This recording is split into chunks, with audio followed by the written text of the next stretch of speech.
Om Swastiastu. Saya perwakilan dari kelompok 8 akan membawakan materi mengenai rahasia dagang dan asuransi. Perkenalkan, saya Nikade Ayu Handayani Ananta, NPM 202132122033 akan menjelaskan yang pertama yaitu pengertian rahasia dagang. Rahasia dagang adalah informasi di bidang teknologi atau bisnis yang tidak diketahui oleh umum. Yang kedua, dasar hukum rahasia dagang. Dasar hukum pemerintah telah mengatur trade secret dalam peraturan, antara lain Undang-Undang Nomor 30/2000 tentang Rahasia Dagang, Undang-Undang Rahasia Dagang. Yang ketiga, syarat informasi dikategorikan rahasia dagang. Selanjutnya, tidak semua informasi masuk ke dalam kategori rahasia dagang. Sesuai dengan pasal 3 Undang-Undang Rahasia Dagang, informasi termasuk trade secret apabila memenuhi 3 unsur. Antara lain, yang pertama, bersifat rahasia, yang kedua, mempunyai nilai ekonomi, yang ketiga, dijaga kerahasiaannya melalui langkah sebagaimana mestinya. Yang keempat, ada prosedur rahasia dagang. Prosedur perlindungan memperoleh perlindungan rahasia dagang atau trade secret, tidak perlu mengajukan pendaftaran. Selanjutnya, hak rahasia dagang. Sebagaimana tertera dalam Undang-Undang Hak Dagang atau Trade Secret, berikut ini hak pemilik trade secret diantaranya. Yang pertama, menggunakan sendiri rahasia dagang yang dimilikinya. Yang kedua, memberikan lisensi kepada atau larangan pihak lain untuk menggunakan atau mengungkapkan rahasia dagang tersebut kepada pihak ketiga untuk tujuan komersial.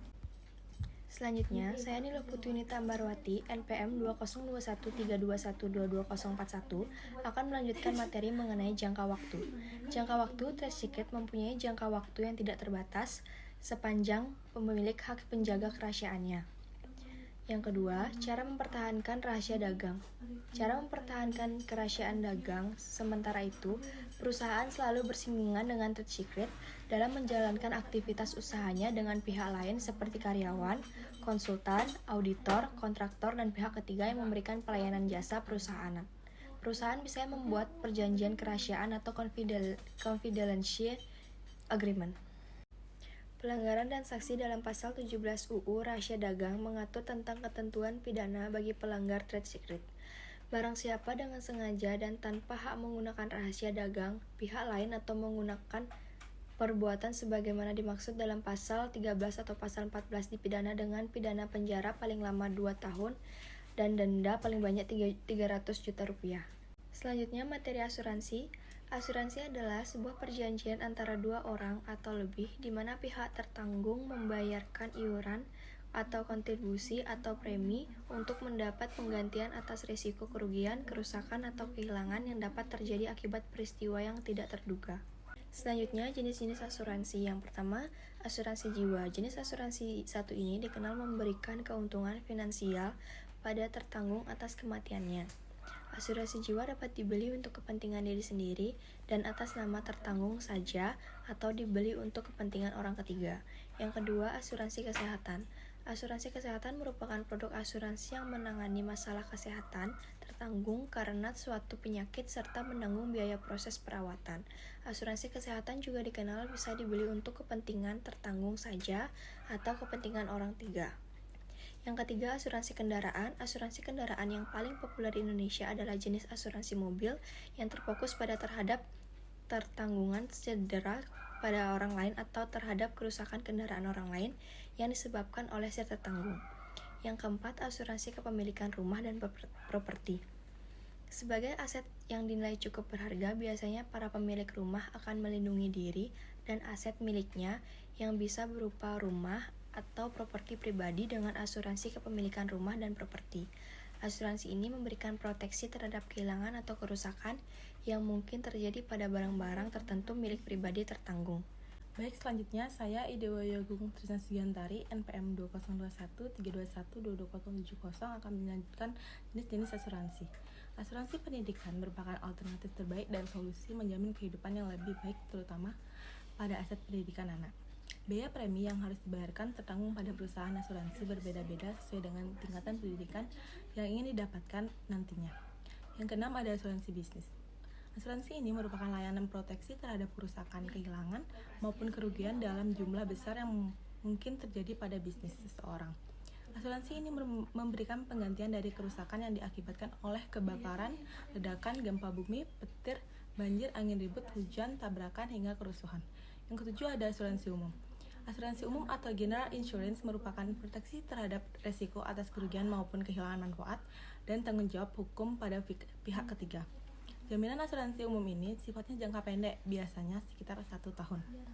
Yang ke-8 ada asuransi kredit. Asuransi kredit merupakan proteksi atas risiko kegagalan debitur untuk melunasi fasilitas kredit atau pinjaman tunai seperti modal kerja, kredit perdagangan, dan lain-lain.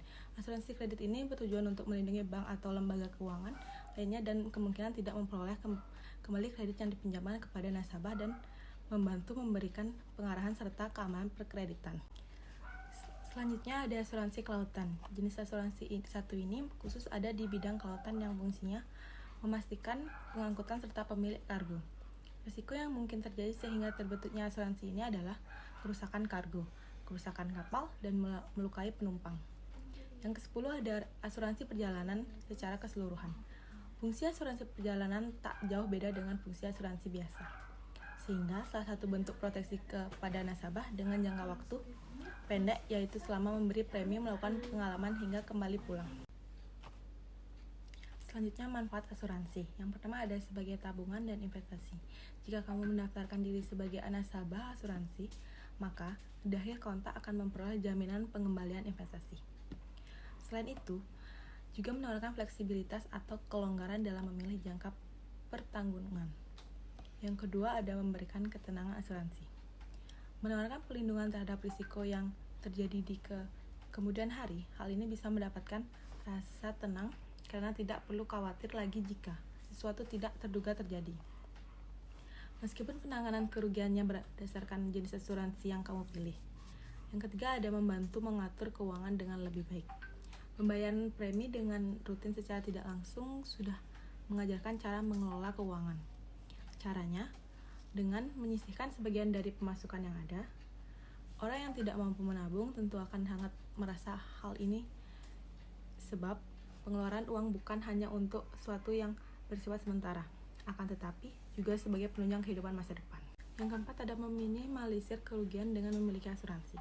Maka dapat meminimalisir biaya kerugian jika mengalami kejadian tidak terduga, jadi kebutuhan akan tetap terpenuhi secara stabil. Selanjutnya ada prinsip asuransi. Yang pertama ada insurable interest. Pada prinsipnya, ada hak berdasarkan hukum untuk mempertanggungjawabkan risiko yang berkaitan dengan keuangan yang diakui sah secara hukum antara tertanggung dan penanggung.